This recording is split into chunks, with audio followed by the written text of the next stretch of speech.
Armed, unmanned, and high-tech, drones, or remotely piloted aircraft, are becoming a ubiquitous battlefield presence. And frankly, I think we're in the middle of an underground drone arms race. And larger drones, like the MQ-9 Reaper, as well as medium-sized drones, such as the Turkish TB2 and the Chinese Winglong 2, have become a must-have item for militaries worldwide. At the moment, we see like over 100 states worldwide are using military drones, and that number is growing significantly. In Libya, Nagorno-Karabakh, and during the US's global war on terror, armed drones have been active across the globe. These drones can fly thousands of feet high and rain down destruction with pinpoint accuracy with little warning. But who makes these high-tech weapons of war? It is not very easy to develop armed drones, but it also is not quite as difficult as, say, developing nuclear weapons. And who is buying them?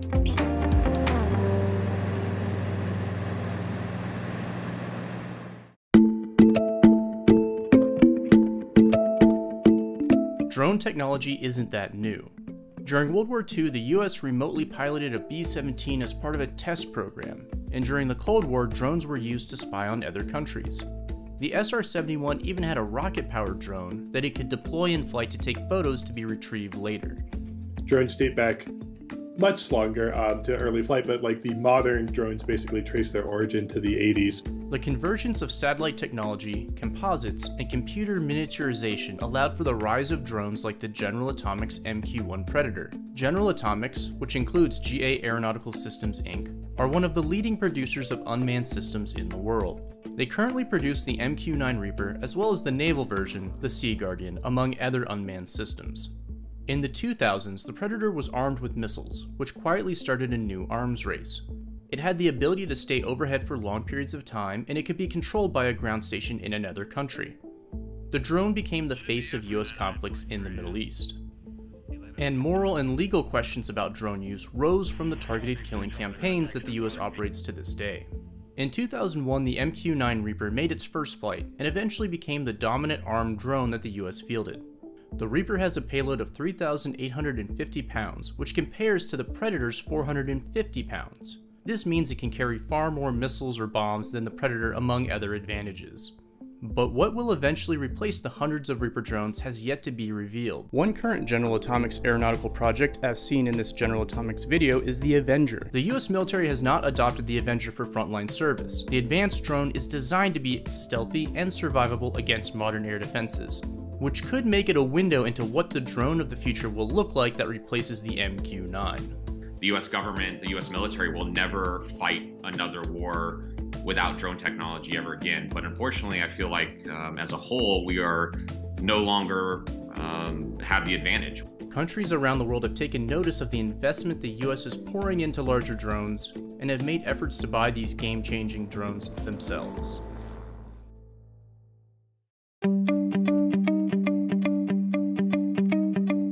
The US has been judicious about what countries it allows General Atomics to sell to.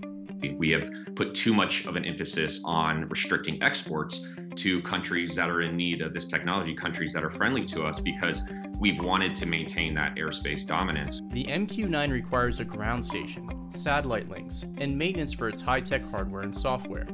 And this means the MQ-9's ballooning price point of around $32 million has dissuaded some prospective buyers. Allies like Australia have shown interest in buying the MQ-9B, and the US State Department cleared a $1.6 billion deal in late April for 12 Sky Guardians and all associated equipment. But the demand for more affordable drones hasn't subsided, leading to others filling the needs of the market.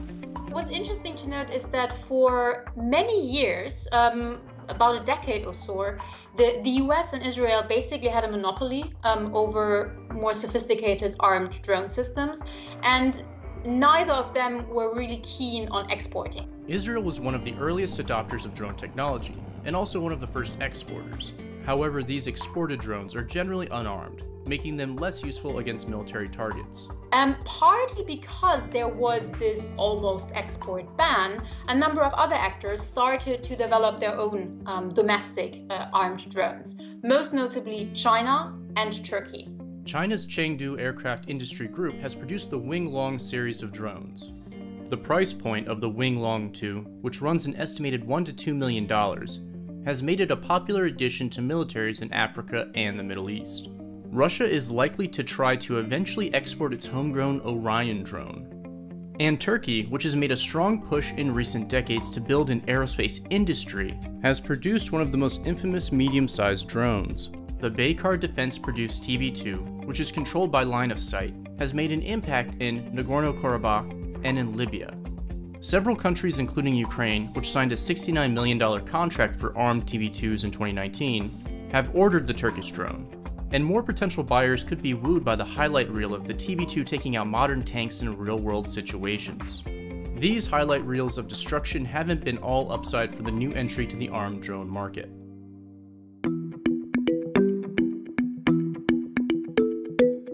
Some armed drones have been regulated as missiles under international law. I think our policymakers need to adapt the policy for the 21st century and understand that there's many different actors using drone technology, and they're using them in different ways.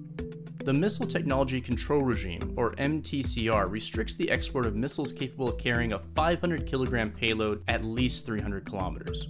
This is why drones are considered missiles under the MTCR. The US has previously limited what drones can be sold to other countries due to the MTCR. It's sort of the big drone export news changed last summer when the Trump administration decided to loosen some restrictions on what the United States could export. The Biden administration has so far upheld that relaxed restriction. Canada and Germany are two countries that have banned the export of key materials used to make armed drones, in Turkey and Iran, respectively. In the end, drones are just, model airplanes with great sensors on them. And all of these are, dual use and used in the civilian realm.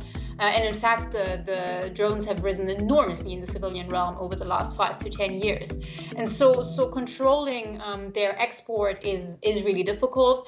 And I would also note that it is not that difficult to develop these systems. What happens when everyone can buy a quadcopter or a fixed-wing drone for a couple $100? Some manufacturers of non-military drones have put in safeguards, like geofencing, to prevent drones from being weaponized.